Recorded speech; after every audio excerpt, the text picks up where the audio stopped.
E aí um dia eu estava numa implantação nacional de tecnologia, e aí num sábado eu fui com o Rodrigo Saavedra, na época que era o vice-presidente de patrimônio do Campelo, conhecer o CT das Vargens. Aí chegou lá, eles apresentaram várias propostas de obra, né? Várias plantas, né? E eu faço gestão de algumas obras também, e aí eu comecei a olhar e falei, cara, isso aqui não procede, isso aqui é melhor se você fizer assim, melhor se fizer assado. Aí o Rodrigo, cara, tu aceita ser o piloto disso aqui e tal, você aceitaria trabalhar comigo nisso aqui? Porra, pra mim é uma honra, desde que eu não receba nada do clube, que eu não quero R$1 do Vasco. Aí ele, não, vou agitar isso e tal. Aí eu virei diretor de patrimônio, não remunerado, e o meu foco era somente os CTs. Mas aí eu fiquei, tanto trabalho no CT profissional, fiquei muito tempo só no CT das Vargens profissional. E aí nós éramos 3 diretores. CT do pai de Evander. Pai de Evander, isso aí. O Evandro, né? Sim. E no começo a gente teve alguns atritos assim, mas, cara, respeito pra caramba, ele também é amigo. Atritos em que sentido? Porque pra mim não tinha muito sentido a forma como era conduzida. O Vasco tinha alocação no nome do Boa Vista, o Boa Vista sublocava o CT pro Vasco, e aí eu tinha o pessoal do Evandro dentro do CT que eu alugava. Chegou um momento que eu falei pra ele, cara, olha só, isso aqui não tem sentido, eu alugo tua casa e tu mora comigo. Então não tem sentido isso, porque eu tenho os meus funcionários do Vasco, eu tenho as pessoas têm que ter aqui como é que eu posso falar? Ela tem que ter liberdade para trabalhar, cara. Não podem chegar aqui e ter uma equipe tua fazendo alguma coisa, não pode. Aí eu levei isso para cima. Na época o Fábio Fleischauer, que era diretor do jurídico também, trabalhou junto comigo e com o próprio Campelo, tá? Aí no final foi feito o contrato, se eu não me engano, tá? Saiu o contrato do Boa Vista e foi feito o contrato direto do Vasco com o Evandro. E eu tenho uma relação muito boa com ele. Ele me deve uma camisa do Evander até hoje, mas tô cobrando ao vivo, hein, Evandro. E aí ali, cara, eu comecei a ver o dia a dia, assim, do futebol e tal, né, cara? Os jogadores. Eu vi quanto que os caras como o Jorginho ainda jogam pra caramba, muito mais às vezes que muito jogador aí que se diz profissional. Eu vi uma vez um treinamento dos caras assim de chute, né, da diagonal. Cara, os caras errando tudo, cara. E o Jorginho O Jorginho Cara, o Jorginho, ele é muito polido, assim, cara. Ele é um cara, eu gosto muito dele também. Um cara extremamente polido. E, pô, pra ele chegar e falar um palavrãozinho assim, cara, eu imagino a dor que foi dele ver tanta gente chutando a bola pra fora.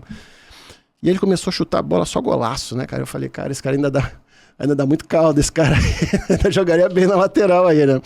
E aí, cara, a gente refez ali eles tinham um projeto muito caro pro Vasco.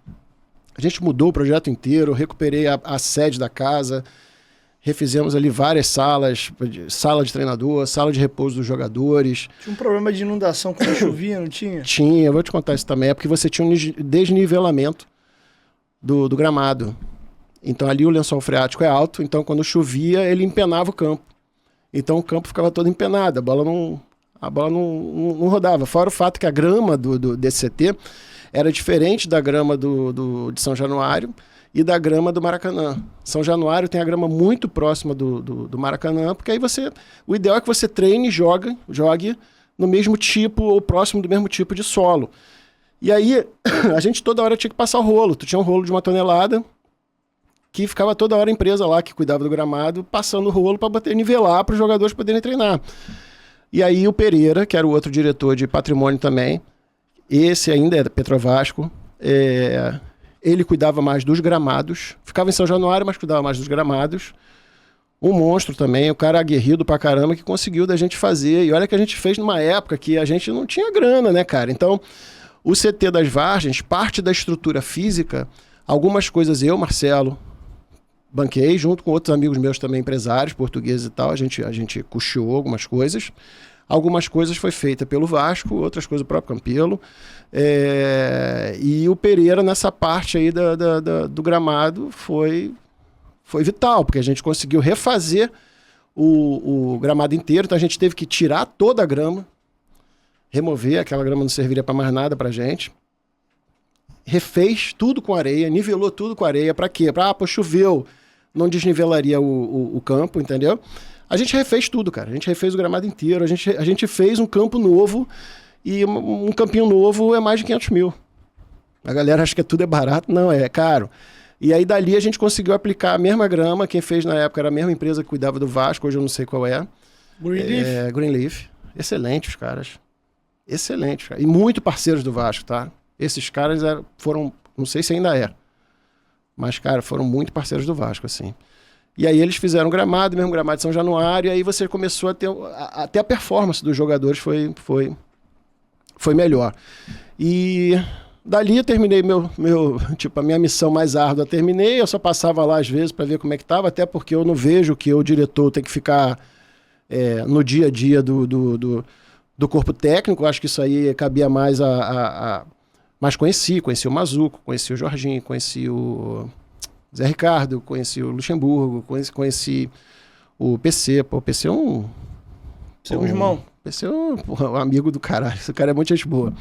E conheci vários jogadores também, assim, tal. E foi uma experiência, assim, muito bacana de gestão de uma área, assim, que envolve paixão, né? Envolve teu amor, assim, tal. Também, acho que por isso também que muitas das coisas a gente